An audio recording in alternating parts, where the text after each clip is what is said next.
Okay, so we're here in Birmingham at the NEC for Motorcycle Live 2019. Now, I've already had a look around the place and it's quite big and there's a lot to see. So what I'm going to do is just give you a roundup of the highlights, or what I think of the highlights, and just keep it from there. So first of all, as we're in England, first port of call is Ariel. Now, Ariel, to most modern eyes, is most famous for their cars, the Atom and the Nomad. But back in the day, they used to make vintage bikes. Except back then they were just bikes, they weren't vintage. But over the last few years they've made a few bikes like the Ace R, the Ace of Spades, I think last year. Now they have behind me is the Iron Horse. Iron Horse is a fair bit of change, it's about 30 grand from what I can remember. Now they have the Ace, which is the standard model, I think it kicks off around 20. I do remember they had the R, which was phenomenal looking, I think that was around 50 grand. But incredible engineering. They use Honda VFR 1200 engines. You look at them in the detail and the engineering is absolutely superb. To be brutally honest, I reckon 20-25 grand for one of their bikes is not a bad deal at all when you look at the engineering, the fact that they are so different. But hey, no, each to their own. I'd definitely have one in my collection if I had the moolah. But yeah, something different. And well, as I said, we're in England. Let's start off with an English manufacturer. So the Ariel. So here at Kawasaki, I really don't know what to make of this brand. I used to race an old ZX6R back in the pre-97 days, and you know, I loved it. The ZX6R, absolutely loved it. But Kawasaki at the present moment, well, they've gone mad on the whole H2 supercharged thing, and I mean, yeah, it's an impressive piece of kit. But these H2, the ZH2, this thing up here, I don't know what to make of it. It's quite disturbing looking, if you ask me. It's like the front is like some scrumpled up paper. I don't know what to make of it. And in the superbike market, you've got like the ZX10R, the stalwart. I mean, okay, Jonathan Ray, he just won another World Superbike Championship on it. But, jeez, this is a lot of money. I mean, there's three, the base, middle and top. The top's about 25, 26 grand sterling. And you're talking about, it's up against competition, against the V4S, and way more expensive than the S1000RR. And you know, you put one beside the other, it's pretty hard to tell the difference. They just don't seem to be doing it on the road, you know, in the market. Winning world championships, that means nothing. Just the design just seems a little bit tired to me. Apart from these things, they just look bloody weird.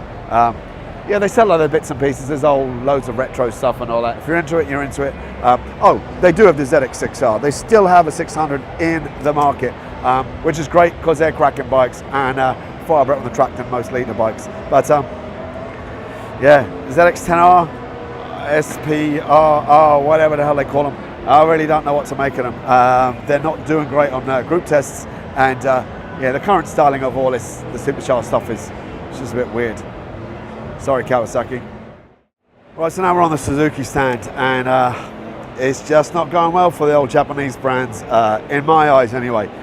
I'm beside the GSXR 1000. Now, I actually have a K6 GX 1000, so it's what, 13 years old, and it's a legend among superbikes, and as far as the racing circuit is concerned as well. I mean, I raced it for a few years, I still have it, and I love the bike. When these came out a few years ago, was it 2 years ago? I mean, we thought they were going to change the whole entire landscape. Mickey Dunlop proved that they were like good on the racing, on the roads. But since then, they've kind of gone off the boil, really. You know, the styling is just a bit too conservative, which isn't. It shouldn't be a bad thing. It shouldn't be a bad thing. But you know, in this market, between weird-looking H2s and wings floating out of Fireblades these days, it needs a bit more. Of course, this is Suzuki. There's plenty of other stuff here, but I'm only kind of focused on the stuff that I kind of know or like, or really, and GX, you know, it's the race bikes, road bikes, super bikes, whatever you want to call them. And the GX 1000, again, like the Kawasaki and the previous model Fireblade, they're not doing that great in the group tests, you know, track and road. So I don't know where they're going to go for 2020, as this gentleman walks right past me. Thanks, buddy. MV Agusta, Super Veloce. Right, well, MV is all about the design. Italian, what more do you expect? This is the new Super Veloce 800. As you can see, it's about 17.5 grand sterling when it's coming out. Now, to me, it's not my thing, all right? It's not my thing. It's a little bit too retro for me, a little bit too kind of, but then again, what would I know? Those who know these things would obviously think that this is a work of art. I do think that some of the other bikes here are a work of art. MV is just some stunning machinery between the F3, the Ducati, the Dragster. They just know how to do it. They've got some beautiful bikes here. The F3, what I'm looking at is about 14.5 grand. It's an 800cc, and that puts it bang on price-wise against the Ducati V2, and which is about 15. So there's not much between them. To me personally, I don't know. You'd have to test them on the road. You'd have to see how good they are on the road to see which one I'll go for, because they're both stunning looking machines. But MV, oh man, I mean, they're beautiful. You'd have to have one of these in the collection. I personally wouldn't go for one of these, but one of the other ones. Bloody hell, they look mad. Some of them are just mad, but mad in a good way. Whew. MV Agusta. Yeah, thumbs up from me. Right, so to those who know me, know I'm a Ducati man, and as a Ducati man, BMWs are our sworn enemy. But last year when this bad boy was unveiled here, well, it's unveiled at ECMA, but you know, we don't get to sit until we get to see NEC. Well, it blew things apart. It looks damn good. These M Sport colours as well, really sweet. It is lighting up the group tests everywhere. The only bike that's faster on it on track is the RSV factory Aprilia. It's kicking the backside out of everything else. The V4S, all the Japanese bikes, everything. And it's the price. The main thing is the price. I don't know how they're doing it. Now, they do have production problems at the minute. They've got a well-documented issue with the engine, so a lot of customers couldn't get their bikes, and you know, a 6-month delay or something like that. Correct me if I'm wrong. You know, it's been a long delay. BMW have apparently given them like vouchers towards clothing or whatever, but the price for this M Sport with the carbon wheels on the road, fully spec'd up, is about 19.5 grand. Now when you think of V4S, it's about 23.5, something like that, and then like that ZX10 RR is, you know, 24 grand as well. I don't know how they're doing it. I literally don't know how they're doing it. As I said, the only bike that's beating it on the track, according to all the group tests, is the Aprilia RSV factory. But even that is about 22 grand, give or take. So that in itself is still around another 2.5. And these are sterling prices, 2.5 grand sterling more than this. Now, obviously next year, come 2020, there's going to be more group tests, a bit more in depth now that this should be sorted. And we also have a new tweaked V4S, and you know, R1M and a new blade. So 2020 is going to be a hell of a year for group tests, the superbike class. But I don't know how they're doing it for the price. If this is still up there for like, you know, second place at 19.5 grand. If it was my money, bye-bye Ducati, I'd have to get myself one of these and then blow the other 3 grand on European track days. Incredible machine. It looks the business. I really like it. I hate saying that about BMW. Yeah, we're on the BMW stand. Of course they sell other bikes. There's loads of GSs here. But if you're in the market for a GS, you don't need me to tell you about it. You're going to buy a bloody GS, so whatever. I'm only interested in these. So yeah, there you go, BMW. Taking them away from Ducati. So we're here at KTM now. KTM, as far as I'm concerned, they're like the mad mothers of the motorbike world now. The bikes they're bringing out is just nuts. Whether it's you know, from the 990s to the 1090s, the 1290s, anything with a 90 in it and KTM at the front of it, it's pretty much going to be bananas.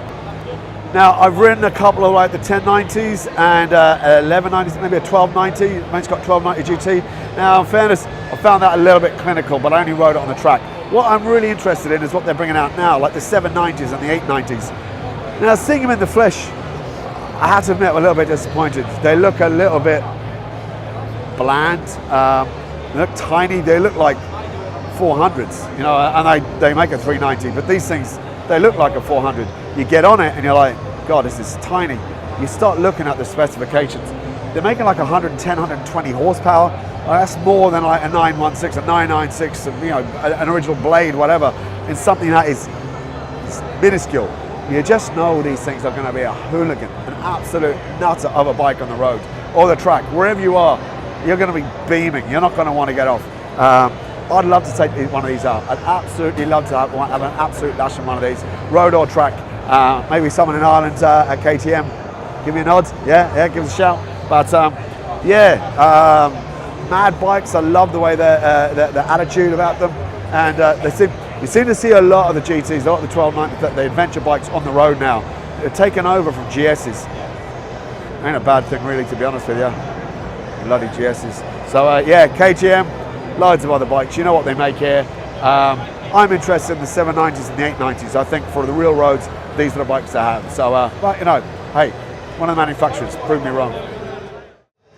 All right, well, I suppose with the world that's in it, Brexit is kicking in, so, everyone over here has had to get friendly with the Americans. I'm here in an American manufacturer, American motorbike stand. But it's Indian, and I don't mind admitting, I quite like Indians. I like the style, this flat tracker style. Yeah, they have the other stuff, the old cruiser, sit in your backside, feet out, whatever type of stuff. If you're into that, that's fine. I actually really like this stuff. I think it's got a nice aggressive look on it. It's old school. You're going to have a bit of a laugh on it. It's that bit of that hooligan look about it.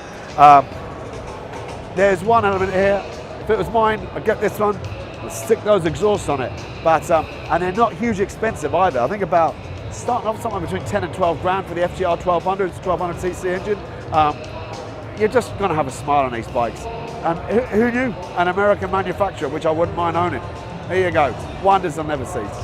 Never sees, never happen. I don't know what I'm talking about. I'm just making it up as I go along. Anyway, I'm off. Okay, so here we are at the Triumph stand, and I am a big Triumph fan. I actually have two. I have an old 955 Daytona, which eventually, some year, will be converted into a cafe racer, and I have a 675 race bike, so I am a fan. I actually rode this bike earlier at the Experience. I did the Experience here last year and took out a Tiger 800. Phenomenal bike. I don't know why anyone would need a 1200. I suppose maybe if you're carrying two up, and both of you could do with shifting a few pounds. That's the only reason I could think you need a 1200, because the 800 Tiger was brilliant over around that course. This thing here today though, it wasn't so much. It's a big old brute. It's a 1200cc. It's a heavy old girl, and going around like scrambler tracks, it's not a scrambler. It's the image. It's a poser's bike, and there's no two ways about it. It's a beautiful bike, don't get me wrong. As is all the bikes, all Triumph bikes. I do love them all. But yeah, this was a poser. The user of a scrambling, no. Let me go for the 900cc, the smaller one. It's a little bit lighter, more nimble. But other than that, you're not going to hear me say anything about Triumph, anything bad about Triumph, especially when you have the Moto 2, the 765. Piece of art, absolutely stunning bike. That is a bike. And the price-wise is about 15 grand sterling. Oh, that is a bike I would kill to take around Mondello back in Dublin. Kildare, to all those over there. Back in Ireland, I would love to take that around the track there, or up the Wicklow Gap, or bloody well anywhere. That Moto 2 is just a stunning looking bike, and you just know the performance out of it is going to be incredible. So yeah, Triumph has pretty much got all bases covered. I love the bobber, the Thruxton R. Is the poser bike. It's not for me, but it could be for you. The Tigers are great if you're into adventure bikes. I think they are brilliant. And yeah, I'm sounding a bit like an advertisement here now. A bit of a Triumph fanboy. I do have Ducatis as well, but we'll talk about Ducati later. Anyway, Triumph, over and out. Can't believe I forgot this mad basket of a thing. Sat in it earlier. It's nuts. 2.5 litres, 3-cylinder.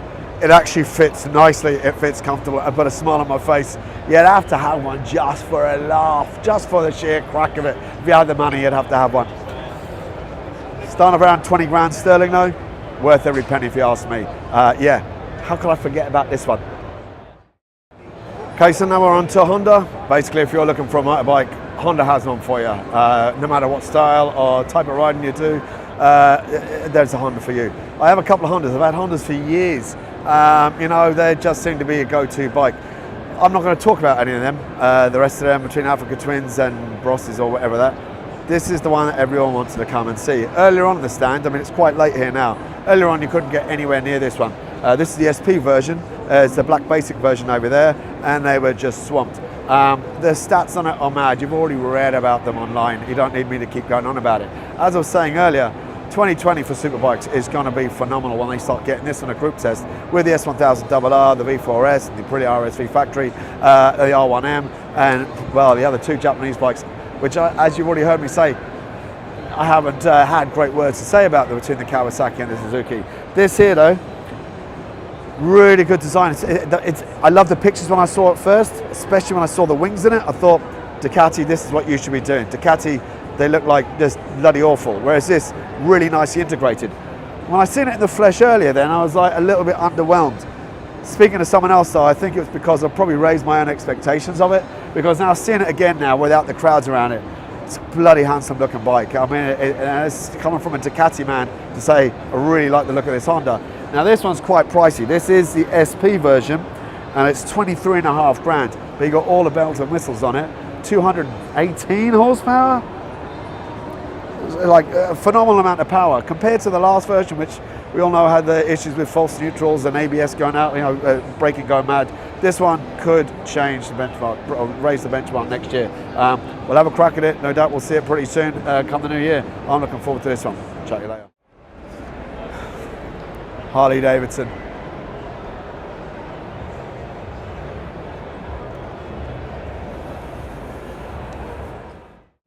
So Ducati, as anyone who knows me knows, I am a massive Ducati fan. I've had Ducatis for about 18, 19 years, from the 996, 999, 1098, 1199S Panigale, the very first one in Ireland. Bet you never heard me say that before. Yeah. But when the Panigale came out, that kind of turned it kind of like tipped my balance, tipped the old seesaw away from superbikes. It was just, to me, this is 7 years ago, it was just too easy, it was too accomplished. You know, it made you feel like, you know, well, you made you feel like you were riding like Valentino Rossi, but you never got the urge of it. And I started losing my love of superbikes back then. So when the V4 came out a couple of years ago, everyone just expected me to get it. But I'm like, no. A, I don't think I looked too much different to the one I already had. And B, well, I didn't have the money for a start. Okay, coming back from that, I thought, what was the point of me getting a V4 when I didn't even enjoy the Panigale that I had? Another issue I have with these at the moment is, now, first of all, this is the 1299 final edition. So this looks the same as mine. It is bloody stunning. It is gorgeous.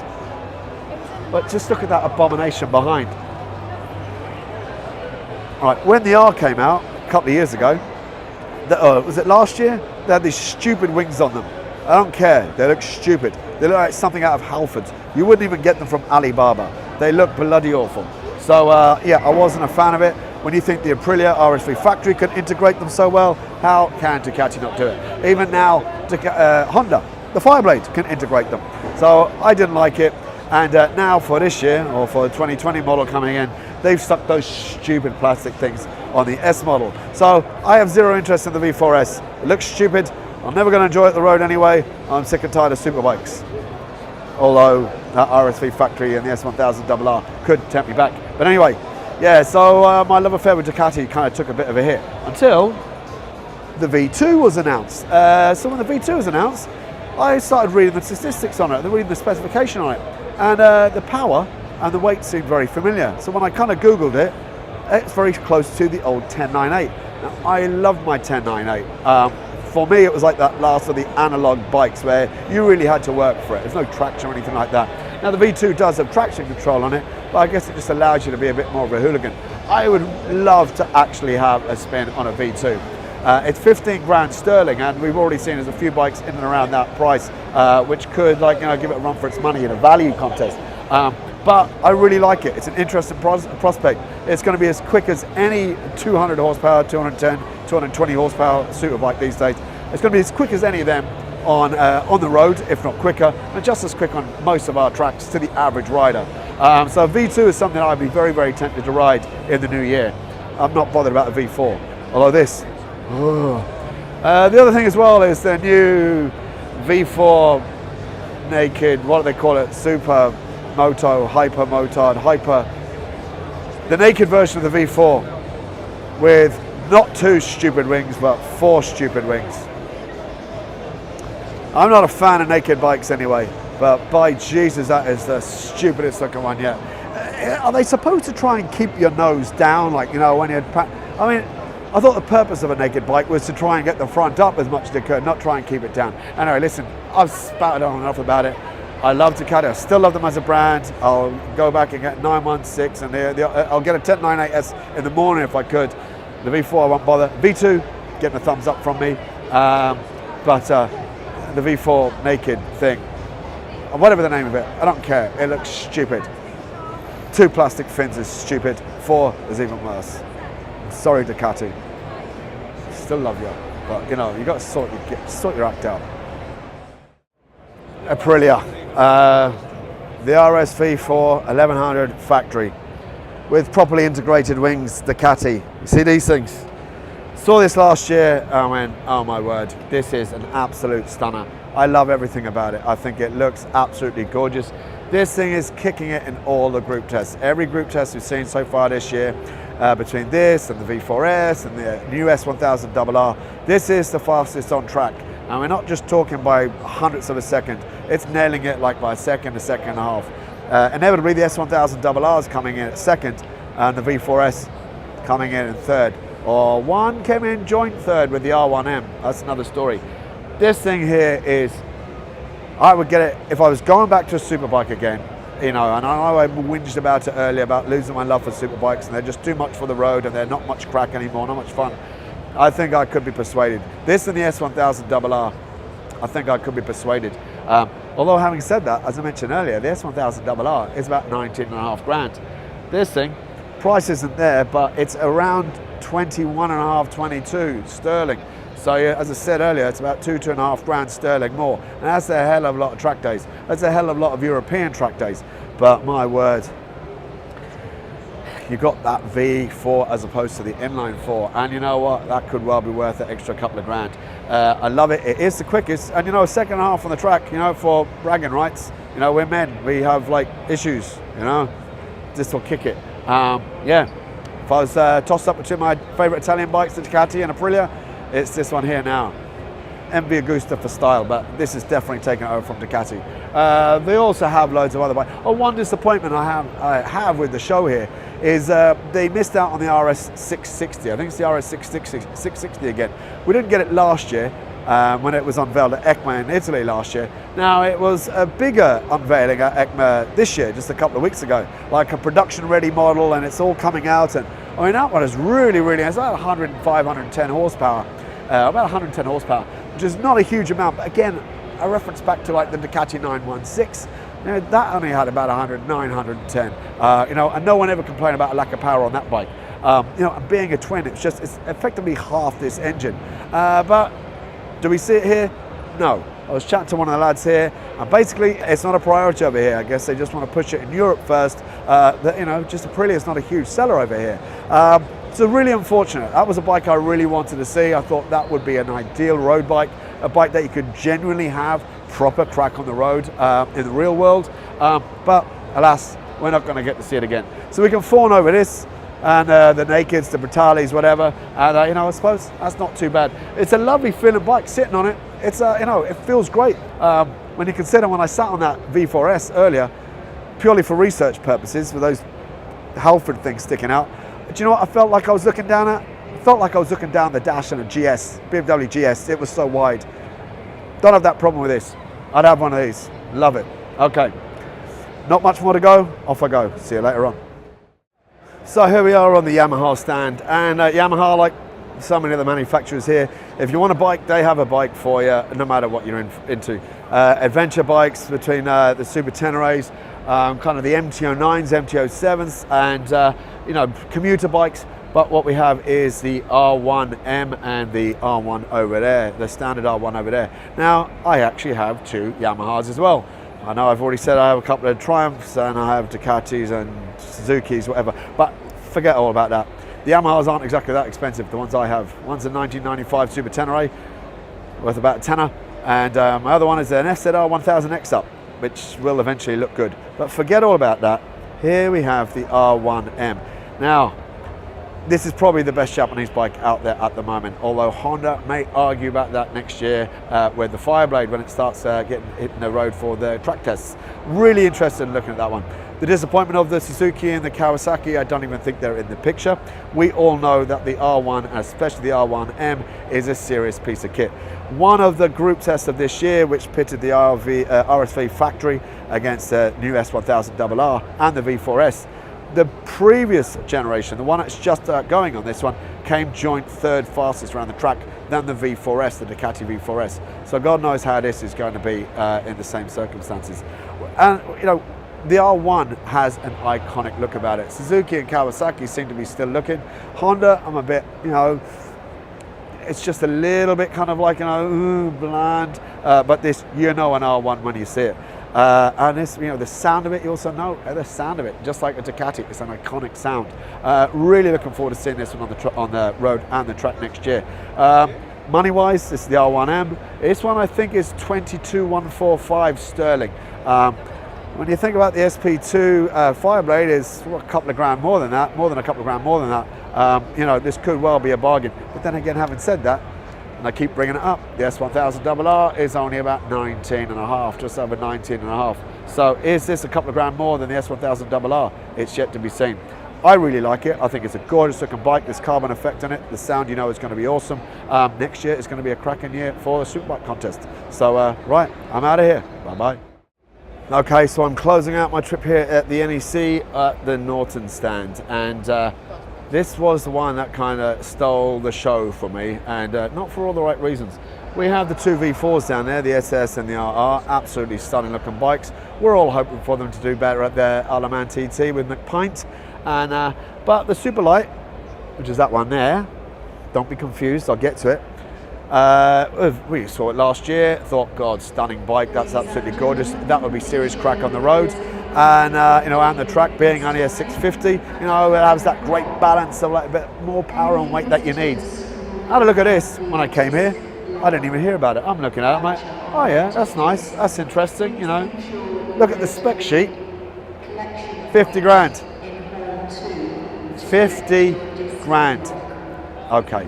£49,995 of your finest sterling. Thank you very much for a 650. So first reaction is sweet Jesus, and then after that you read a bit more, and this is supercharged. This thing is supercharged. It's a 650 making 175 horsepower. Not only that, the frame and the swing arm, it's all carbon, full carbon. That is insane. So I don't know. I don't think you're going to be seeing this at Mondello or Castle Combe or Anglesey or any other racetrack soon. My God, could you imagine giving it a lash just to see how it was? A 50 grand 650 with a supercharger, with a carbon frame and forks. Come on, not forks, I'm talking about mountain bikes, a carbon frame and swing arm. Oh man, this would be insane. But I think this one's destined for a few collections, never to see the light of day again. So that is it here for me at the NEC. Thanks for listening, if you have been listening this far. I know I didn't touch on half the bikes that I could have done, but you know, there's just too many, and these are the bikes that, you know, I like. So hopefully you like my drivel. If not, nothing I can do about it. You know, you could have pressed stop ages ago. No one forced you to carry on watching.